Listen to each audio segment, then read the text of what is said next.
Zee 24 तास एक पाऊल पुढे। कुख्यात दहशतवादी अबू जिंदाल विरुद्ध आरोपपत्र दाखल करण्यात आलेले आहे। नाशिकच्या कोर्टात हे 58 पानांचं आरोपपत्र दाखल करण्यात आलेलं आहे। नाशिकची रेकी करून घातपात घडवण्याच्या प्रयत्नात असलेल्या जिंदालला पोलिसांनी अटक केलेली होती। या आरोपपत्रामध्ये रेकी करून घातपात करण्याचा प्रयत्न, पाकिस्तानात जाऊन प्रशिक्षण, दहशतवाद्यांना प्रशिक्षण देण्याचा हात आणि देशाविरोधात कारवाया असे आरोप करण्यात आलेले आहेत। हा अबू जिंदाल, ज्याच्या विरोधात 58 पानांचं आरोपपत्र दाखल करण्यात आलेलं आहे। अबू जिंदाल हा कुख्यात दहशतवादी आहे। नाशिकची त्याने रेकी केलेली होती। जिंदालवर देशविरोधात कारवाई करण्याचा आरोप ठेवण्यात आलेला आहे। नाशिकमध्ये घातपात घडवण्याचा त्याने कट रचलेला होता।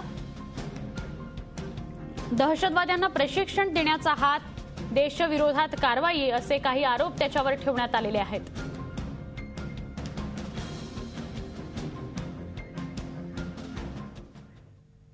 आरोपी अबू जिंदाल यांच्याविरुद्ध सक्षम न्यायालयात दोषारोपपत्र दाखल करण्यात आलेलं आहे।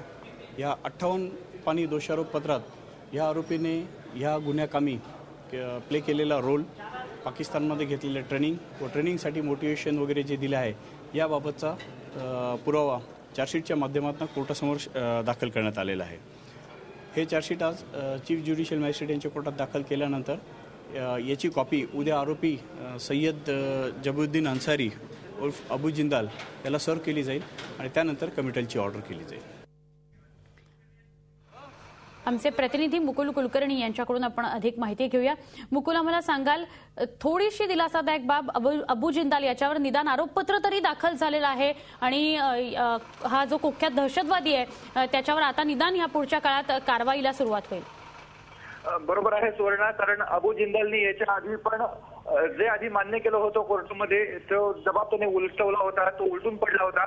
परंतु आता निदान 58 पानी आरोपपत्र दाखल करण्यात आलेलं आहे। त्याच्यामध्ये महत्वाचं म्हणजे नाशिकची पोलीस प्रबोधिनी, ज्या ठिकाणी पोलिसांना प्रशिक्षण दिलं जातं त्या पोलीस प्रबोधिनीचं रेकी करण्यात आलेली होती। हिमायत बेग आणि लाल बाबा यांना ऑलरेडी एटीएसने ताब्यात घेतलेलं आहे वेगवेगळ्या गुन्ह्यांमध्ये। त्यांच्या माध्यमातून त्यांनी नाशिकमध्ये रेकी केली होती। नाशिकचं लष्करी तळ आहे, पोलीस आयुक्तालय आहे, यासह इतर महत्वाचे संवेदनशील जो ठिकाणं आहेत त्यांची रेकी करण्यात आली होती आणि त्या सर्व याच्यामध्ये याला वर्ग करण्यात आलं होतं। मुंबईतील हल्ल्यातला हा प्रमुख आरोपी आहे। त्याचबरोबर औरंगाबादमध्ये जो शस्त्रास्त्रांची तस्करी करण्यात आली होती, शस्त्रास्त्रांचा मोठा साठा सापडला होता, त्याच्यातला पण हा मुख्य आरोपी आहे। या सर्व आरोपांमधून नाशिकच्या आरोपांसाठी त्याला वर्ग करण्यात आलं होतं। मुंबईच्या एटीएसच्या ताब्यातच हा आरोपी आहे, त्यांच्या माध्यमातूनच नाशिकमध्ये त्याला आणण्यात आलं होतं आणि आता मुंबई एटीएसच्या वतीनंच नाशिकच्या मुख्य न्यायदंडाधिकारी यांच्या कोर्टामध्ये आज आरोपपत्र दाखल करण्यात आलेलं आहे। उद्याला हे मुंबई एटीएसच्या माध्यमातून जिंदालला हे आरोपपत्र दाखवण्यात येईल आणि तिथून पुढे पुढची सुनावणी सुरू होणार आहे। नक्की, धन्यवाद मुकुल ही माहिती दिल्याबद्दल। अबू जिंदाल याच्यावर 58 पानांचं आरोपपत्र नाशिकमध्ये दाखल करण्यात आलेलं आहे। झी 24 तास एक पाऊल पुढे।